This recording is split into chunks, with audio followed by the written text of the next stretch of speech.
only with this project, but moving forward with the National Park Service. So we appreciate you being here today, and we're excited to get going.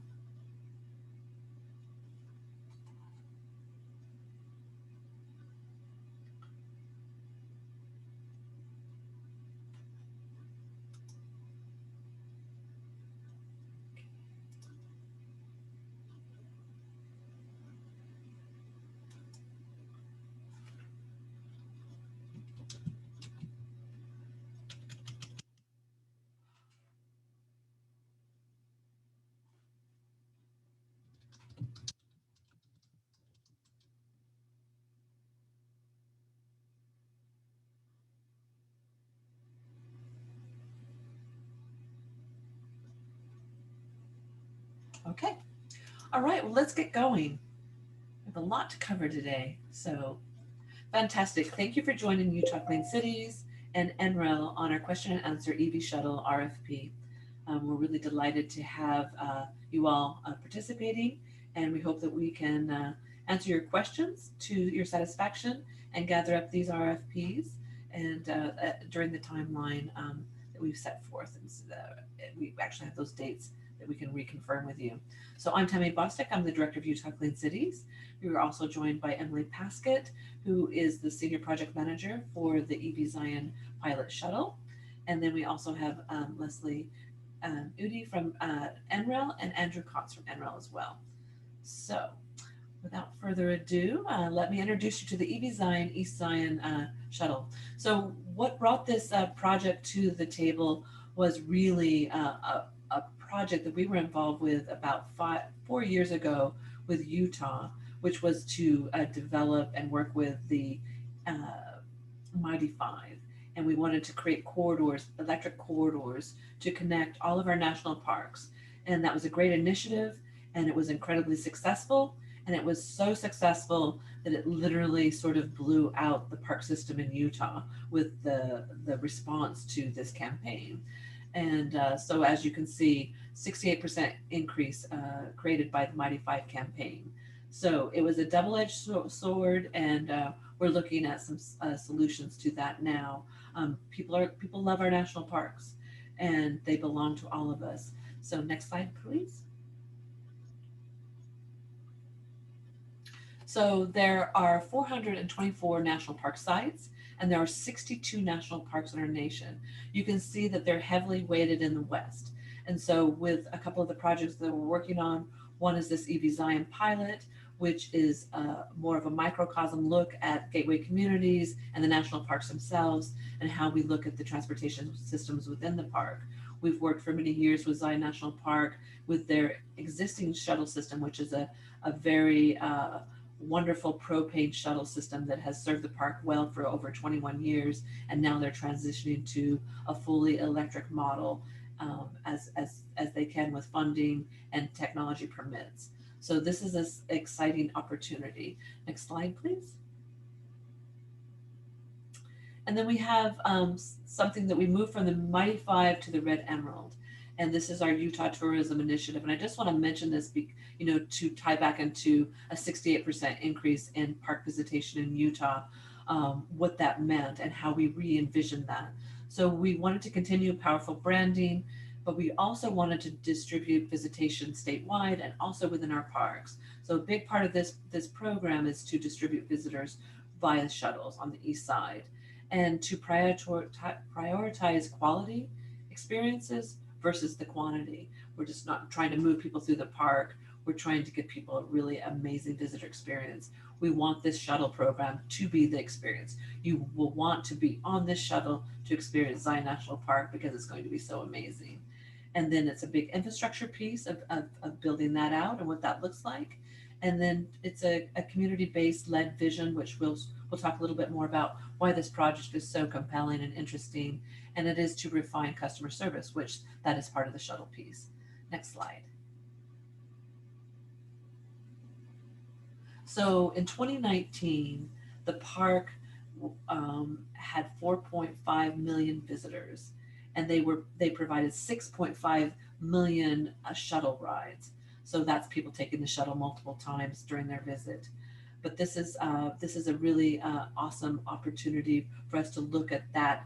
How do you manage 80,000 people in a tiny park on the average a day? And what does that look like? So Emily and I said, this is a great, awful, wonderful slide to show what happens. This is the Virgin River and the Narrows, and folks are, you can see how many people are there. Well, all those people most likely came in their own private vehicles. And then the park's job was to, then how do you get those people moving through the park in an effective manner? This other picture here with the vehicles coming into the park, again, this is what the park is dealing with. This is what many of our national parks are dealing with. From Yosemite, Zion, Yellowstone, this is the image of the national park.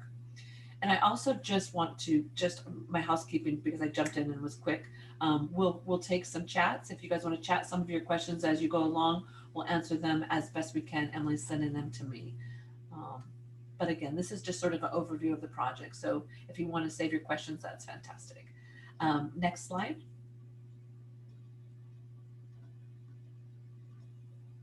So this is our project sort of in a nutshell. This is some of the problems that we're solving for and some of the opportunities that we have.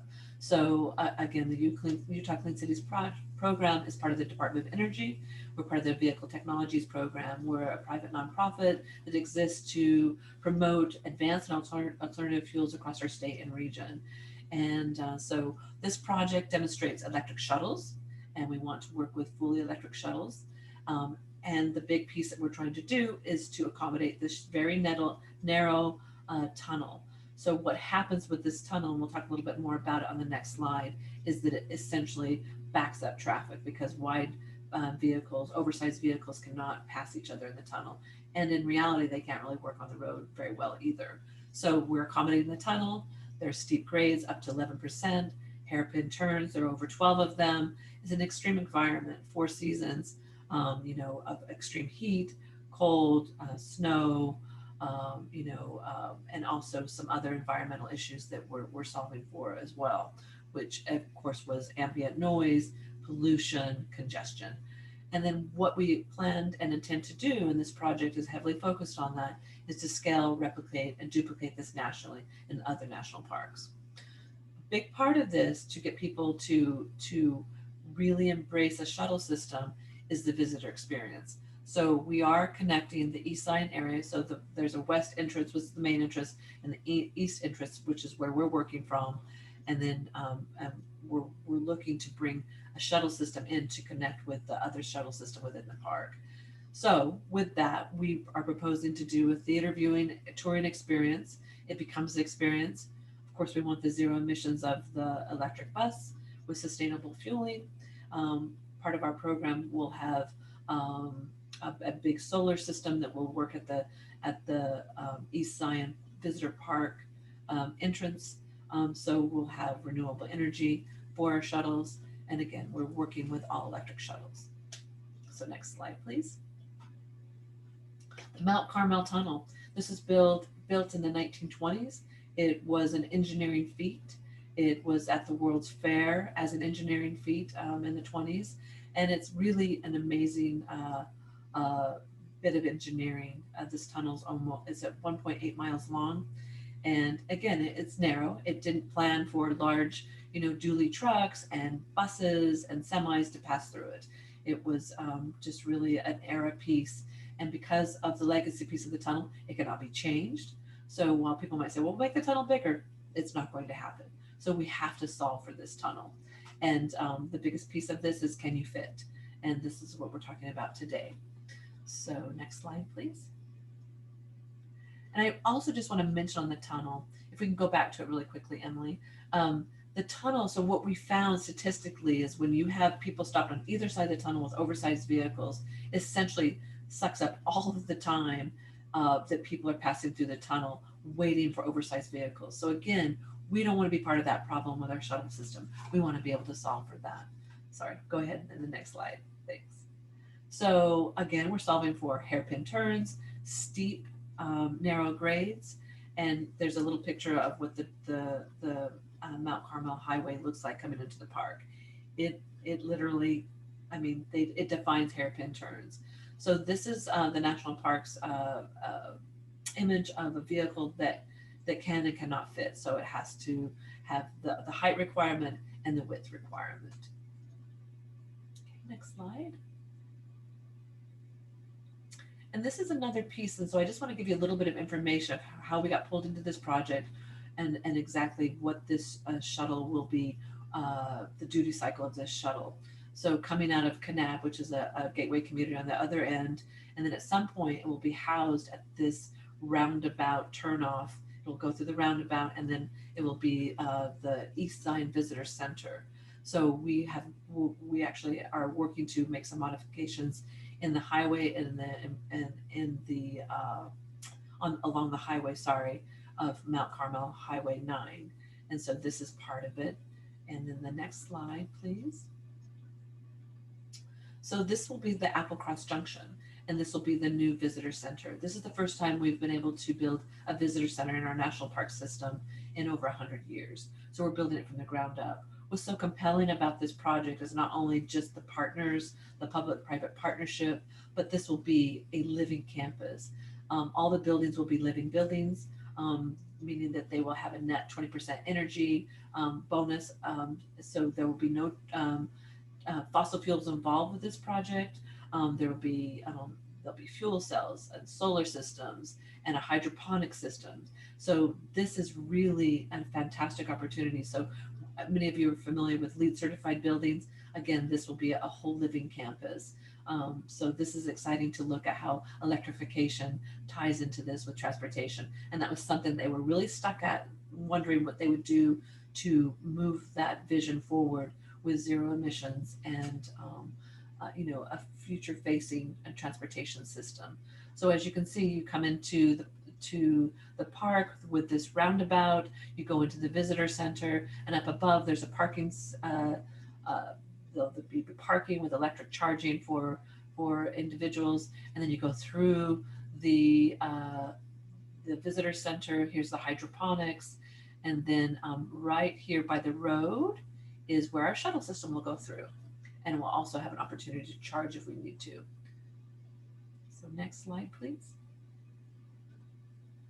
This is the visitor center. Again, this is the hydroponics piece. This is the living environment. There's a heritage seed farm. There's a lot of great opportunity for people to really experience the park with a quality visitor experience.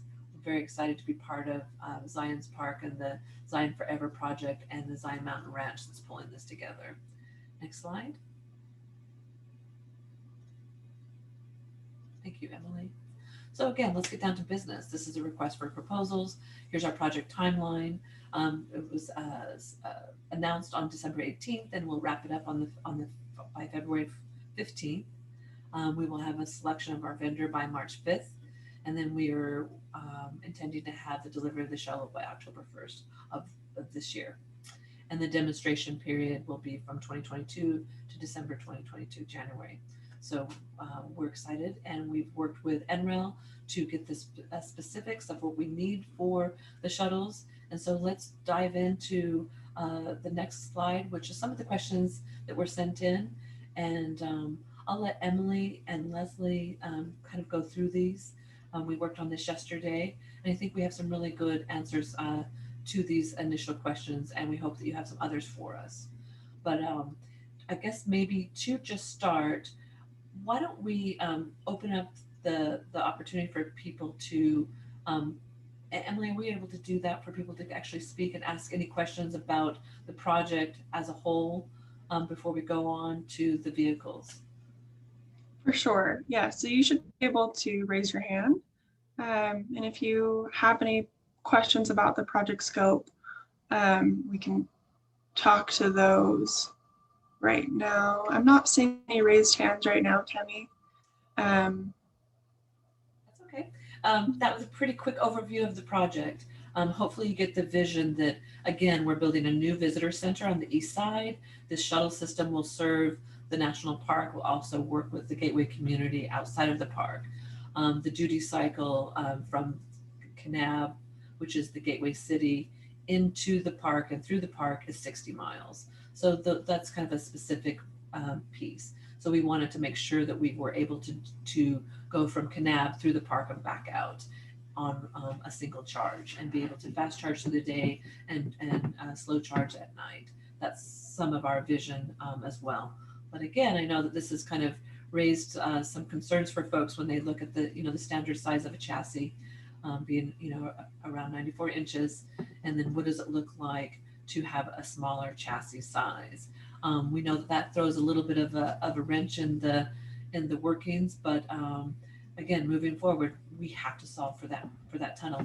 Two of these two shuttles need to be able to pass each other on the road and through the tunnel. So again, that's we feel very committed to making sure that that happens with this first round of piloted vehicles. Also, I mean, a great point that was brought up yesterday by Leslie, that a lot of the national parks are in the same boat. They have narrow roads. They have, extreme environments and steep grades. So this is the new world of the national park and their transportation system. Perfect. And with that, let's move on to the question and answers that have been submitted to Utah Clean Cities thus far. There were 17 questions, and we'll go through those. I do see a couple more questions popping up in the chat. I believe that they're actually included in this question and answer. So let's go through these and see if your questions have been answered, and if not, we can open it up to other questions as well. Perfect. So number one, it doesn't seem to refer up to a potential unit volume. Can you please advise? The answer is this project specifically requests 2 pilot shuttles. This project is it's a proof of technology and proof of feasibility project. So we are running these 2 shuttles first. And if this pilot does go well, there are many national parks as well as Zion National Park that could and would be interested in similar landscapes, vehicles for their landscape and roads and steep grades and narrow roads. Going on to number 2, are we able to identify any potential incentives, funding opportunities for these in Utah, or are they already in hand? All of the funding has already been identified within this project, so you do not need to identify any other funding opportunities. Number 3, we are also curious if a repower conversion to electric of existing vehicles would be an option. That is not an option in this project since we don't have vehicles already. We are looking to purchase fully electric buses, shuttle buses for this project. We do have a question about the requirement of 14.5 pounds, and this equivalent to this 14,330 is not significantly different, and we don't see any issues with the shuttle, so this will be acceptable. The U.S. manufacturing status, these will be the Buy America requirements, and these should be just as similar to any other federal grants. We are possibly open to components that may not be able to be acquired here. One example is if the axle or another component is maybe the limiting factor with width, then other counterpart might be acceptable. With the passenger seating requirements, the requirement, we're going to be editing it to be 12 seats and 2 fold down seats. The preference is larger for the 14 seats and 2 fold down seats for wheelchair accessible seating. And then getting down to question number 7. 96 inches, we do acknowledge, is the industry standard for the width of the chassis. Although, as you can see from Tammy's presentation, the width that we're working with for the tunnel is actually 94 inches. So it is a hard width requirement, is that 94 inches. Although if no company is able or willing to produce the right size product, then we will look at those at the end of that. Will we accept a steel cage structure with composite? This is acceptable, although we will need to see maintenance implications and lifespan for this application. We will accept a composite material for lamination instead of wood. And we will also accept a 3/4 composite subfloor. Okay, just one more slide of these questions, and then we can open it up to any further questions that you all have. Okay, number 11, we will accept the standard passenger window sizes from each manufacturer. And then as for number 12, with confirming the required minimum battery capacity, the 117 kilowatt hour is the estimated energy requirement for the bus to go from Kanab to Springdale and back to Kanab, based on the parameters that were outlined in the RFP table C1. And you can refer to all of the data that was logged also in the attachments that are provided. This did not include any accessory loads. So we added an additional 40% to account for the cooling loads and battery degradation over time. However, if the provided solution can meet the duty cycle and ambient temperatures, that will be acceptable.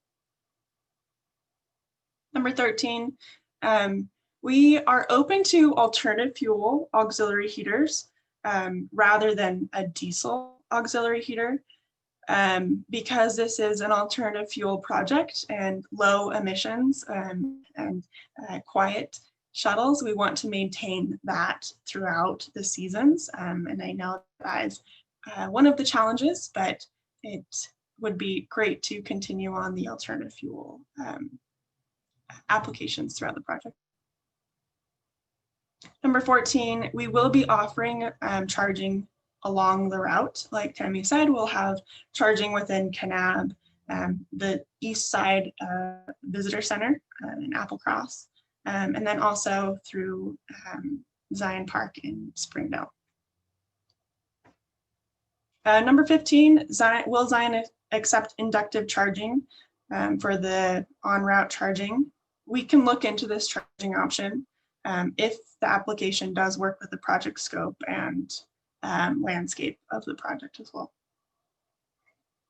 We do not have a formal pricing form that's required, but please do include a pricing form that you see is applicable to outlining line items as you see fit. And then just the last question here, question 17. The funds are fully identified. We will be accepting all applications, and then we will award the contract to the lowest responsive bidder and specification evaluation considering the full price of the vehicle, applicable tax fees, optional features, and warranty terms. So that is it for the question and answers that we received previous to this meeting. I do see a couple of messages popping up here. And if we have Tammy back and Leslie as well, then I can field these questions to those who would be best. Okay. Go ahead, Em. Okay, this would be great for Tammy. This one asks, can you expand on what is meant by the theater seating requirement? I can, and one of the things, let me, Emily, can I share my screen real quickly? I meant to get a slide up for this. So essentially, I mean, back in the day, there used to be a van or a shuttle that was, it's essentially a sunroof. It's more glass, it's more visual. So when you have a park like Zion National Park that has these tremendous, views that go straight up, they're so vertical, looking this way out, it doesn't really provide you that opportunity. And because there's not a lot of opportunity to pull over, although we want to solve for that at some point, to pull over, maybe have flying decks where the shuttles can stop, people can get out of the shuttle and, either stay in that spot and hike or move on. These are all things we're solving for. But let me show you, this is a train, but just to kind of give you guys an idea, and we know that this is a custom piece. And so most likely these two pilots won't have that, but we wanted to put that out there so as OEMs you can start thinking about, this is something that the national parks are going to want. This is something this project is going to request and have at some point. We know that if we can make it, a larger scale, and it's not just a one-off, and we can actually, entice a manufacturer to really consider what is it to have a touring piece where you're going slow, you're going through a park, and it really is all about looking outside the shuttle. It's not about going from point A to point B, it's about the journey. So, this is a train, but, looking at how we would possibly have, rather than seats facing forward, they would go back to back and you would face out like this. It's kind of that piece. We don't know what that looks like. It might be that your seats stay where they are, forward facing, and you just have more of a sky roof or some sort of customized cabin that allows for more viewing pleasure. Does that seem like an adequate description? But again, we're kind of innovating with this, and this is if anyone has a better example they want to share with us, that's fantastic. But this is basically what we're trying to accomplish, and it's become a big part of the project. People are really excited about the shuttle being the experience. So, and just to further clarify, it is not a requirement for these two shuttles to be, but it is a preference. So if there is something that you would like to apply with this, kind of thinking about this and being the future, then that would be very preferred. Right. And in feedback from you as OEMs as well, saying, hey, listen, that's not been done, and we have to have people facing forward because of safety or whatever. All these things have to be explored. This is sort of like, if we can have anything, what would it be? And this is it. We want theater view. But regardless, we definitely want to make sure that we have an expansive view on these shuttles at some point. Right now, we want to demonstrate technology, and we want to demonstrate that the duty cycle can be met with an electric shuttle on the steep grades, on the hairpin turns, on the extreme environment. The theater view is an additional piece. So I hope I didn't throw a wrench into it by overemphasizing it, but we do want that to be something that people are thinking about. Okay, thanks, Em. Just to clarify, Tammy, can you speak a little bit more, if I missed anything on the 94-inch requirement for the tunnel? We are having a couple questions that come in with that 96 being kind of industry standard and what the chassis is already.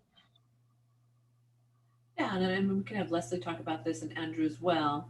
I mean, I know that that's a pain point for some of you folks that work with a chassis standard size, and like Emily said, if we don't have anyone who can meet that, although we have seen OEMs that can, they have 81 inches, they have 85, so we know that there are those vehicles currently available, and it kind of follows a European model where they need more narrow chassis, and we see that that's coming out, and OEMs are seeing that that's something that people are requesting for narrow roads, for alleyways, just we see that that's becoming something that people are wanting more of.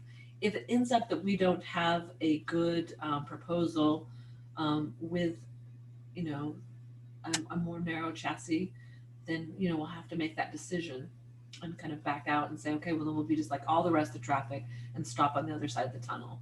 We're just hoping we don't have to do that. We want to hit this project winning the tunnel. Mm-hmm. Perfect. Okay, we do have a question about the ADA wheelchair positions. Question is, how do the ADA wheelchair positions fit into the required seating layout? Would it be 12 seats, 2 fold down seats, and 2 wheelchair positions? Let Leslie and Andrew jump in. I think that we're looking for some standard ADA, adaptions, right? Leslie, Andrew, do you want to talk about that? This is your world. I really am excited to have Leslie and Andrew here because they're the experts and they're the ones that helped us put together the RFP. Sure. Yeah, I think that it would be an ADA requirement like other shuttle buses, but I don't think that it's and I don't know too much about the ADA requirements, but I think that, like other shuttle buses, we want to make sure that it can accommodate that, whether it's a lift, being able to strap in the chairs. I don't think it's intended to have the whole thing be, have ADA compliant, but have, say, like a lift at the back are some things that I've seen that pulls in a few chairs. And so I think that's the ultimate goal. But again, this is kind of a unique situation in that we can't use some of those standard vehicles. So I think a lot of these requirements might have to be balanced when proposing, if that helps answer the question. That does, Andrew, and I think that what we originally thought, Emily, and correct me if I'm wrong, but we originally thought if we had one shuttle that was ADA and the other that wasn't, then we would be able to demonstrate, just moving more people than having the ADA component.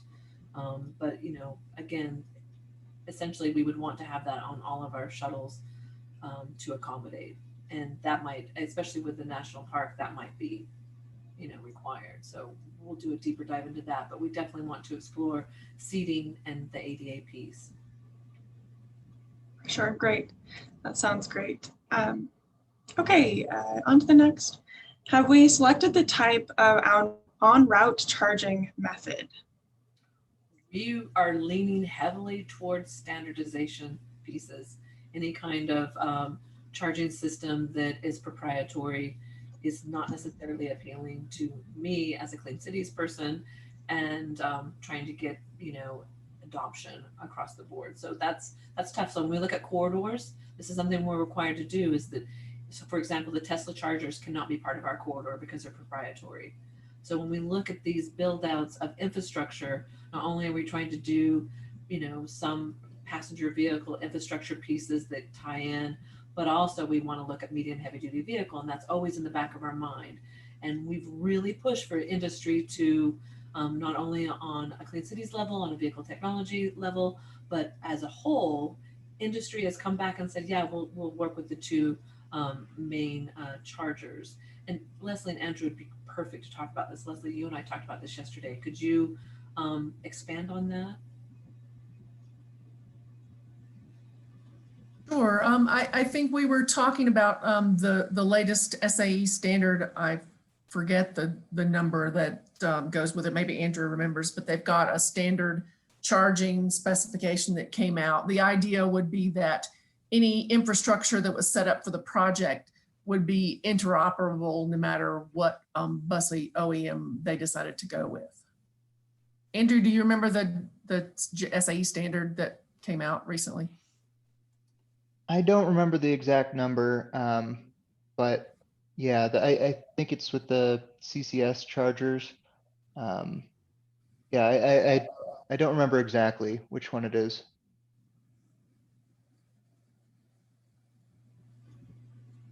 Okay.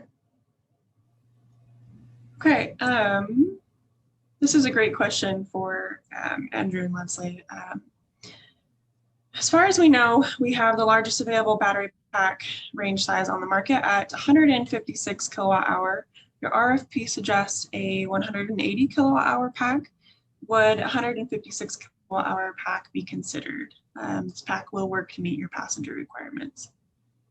Sure, yeah, and I can answer that. So the data that we modeled, we used FASM to model that, and we outlined the sort of parameters that we put into our model in the paper, and this included grade as well as additional battery for about I think it was 20% additional for battery degradation, as well as another 20% for heating cooling loads in the summer. So it isn't uncommon for these buses to experience temperatures over 100 degrees, and so we want to make sure that it can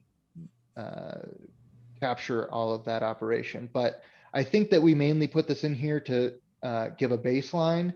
But if you provide analysis saying, hey, this will meet the grade requirements, the heating and cooling requirements, I think that'll be acceptable. It wasn't meant to say this is exactly what you need, but more of a, here's a similar size vehicle that we modeled kind of in the range of what we're thinking. So Obviously, those, you know better about your vehicles and you know what they can do. So it wasn't meant to be a benchmark for what is needed, if that makes sense.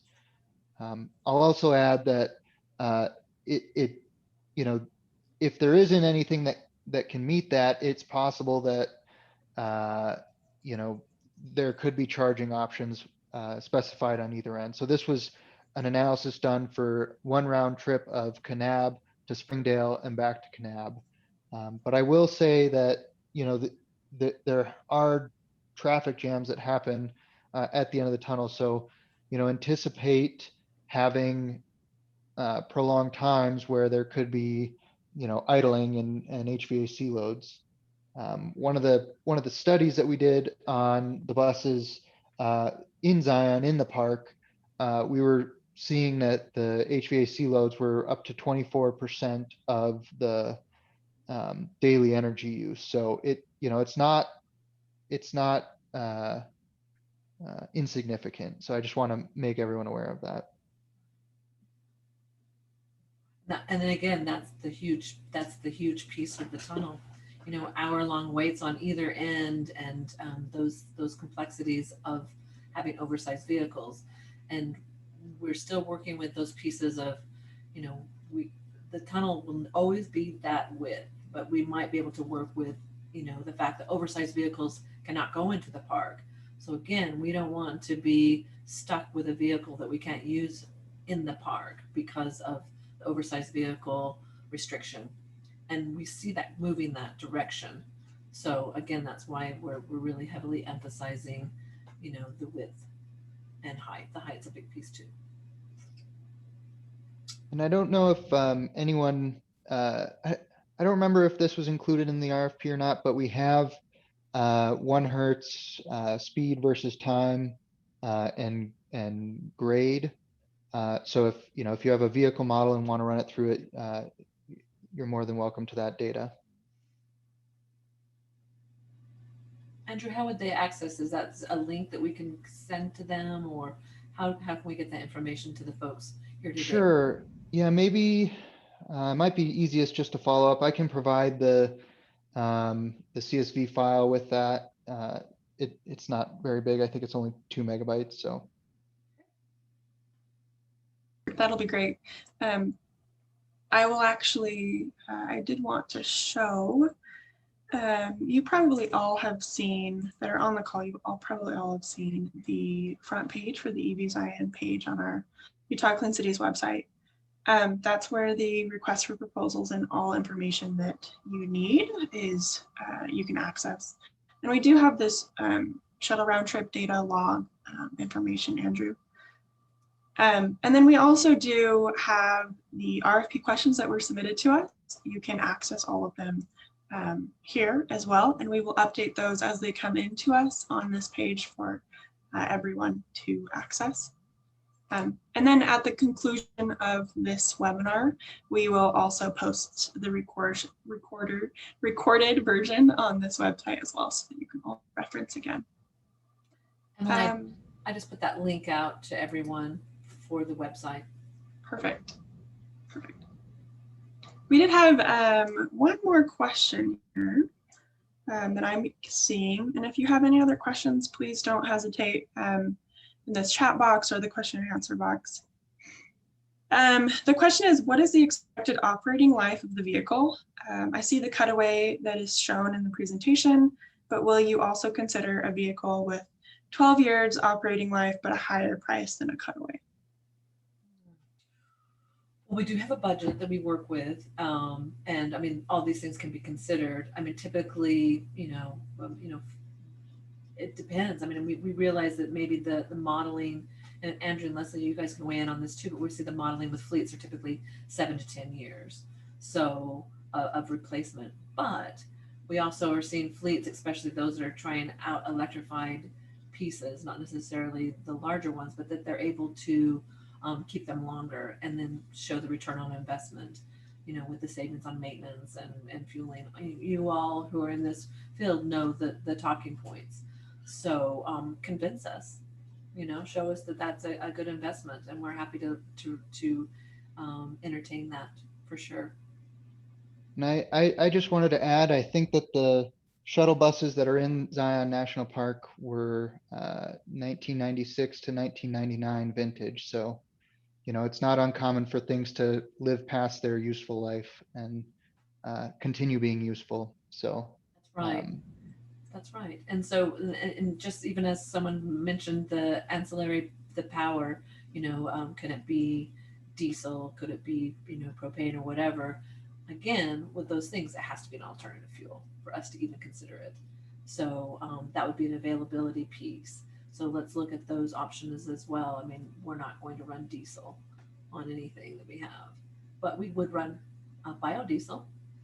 So again, those are things to consider, and if we're going to need them, it's not the same as it would be at Yellowstone or Yosemite that have maybe more snow.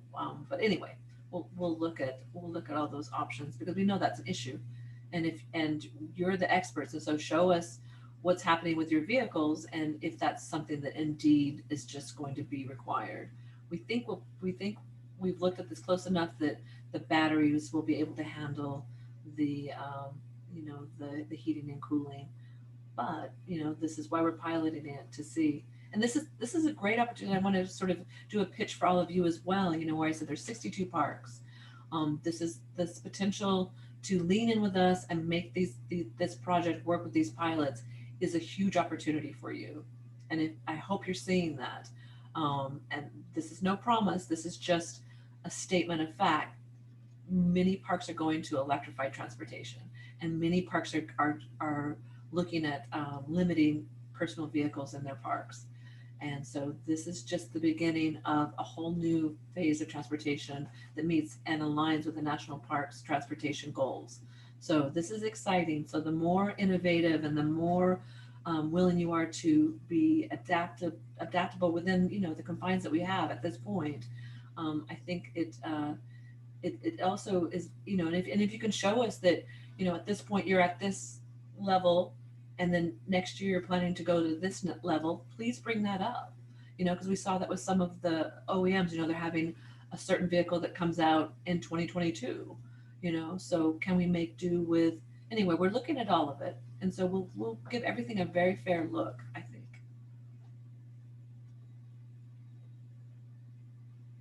Okay. Okay, well, that is everything that is in the chat and the question and answer.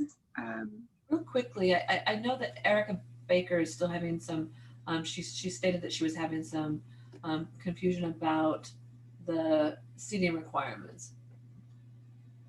Yes, we'll follow up on this. Yeah, and then I'll post the question and the answer that we do come to on the website as well, so everyone can view that. But I do think hopefully it should be pretty easy. This is great. And again, please feel free to reach out to Emily and myself with questions. Leslie is available as well. We can put up that slide with contact information, Emily, if you would be so kind. Yeah. And please reach out to us with any additional questions. We believe the RFP is pretty complete, and so make sure that you're looking at it and reading the full RFP. So some of the questions that came to us were definitely included in the RFP. So make sure that you look at that and review it closely. And again, if you have any additional questions, do not hesitate to reach out to us. Perfect. Okay, well, it does look like there's nothing else coming in. Oh, we actually have one more before we leave. 94 inches on that width requirement. 94 inch, does that include exterior mirrors? And I can answer that. The answer is yes. If the mirrors are able to fold in and meet that 94 inch requirement, that works. But we do need to have that 94 inches that we'd be able to fit side by side two shuttles in the tunnel. And just to note, also on the road, it's not just the tunnel. On the road, there are numerous spots in the road where oversized vehicles cross over the line. making those turns. So the national park really wants to solve for that as well. So there's safety and assurance. So. Okay. Well, that being said, we're very excited for this project, as hopefully all of you are as well. This is a really great opportunity to showcase the great technology of electric fuel and shuttle buses that are coming online as we speak. So yeah, the transportation nerd in me is very excited to see some EV buses in Zion National Park. So thank you all for your interest. And like Tammy said, please let us know if you have any other questions, and check back regularly to that the website that Tammy shared for updates on the question and answers. Well, thank you so much for the great turnout. And again, we look forward to hearing from you. Thank you so much. Thank you, Leslie and Andrew, for joining us today. And Emily, as always, great project management. Thanks. Thank you all. Thank you. Great. Hope you have a great day. Yeah, and Happy New Year. Bye. Bye-bye. Thanks.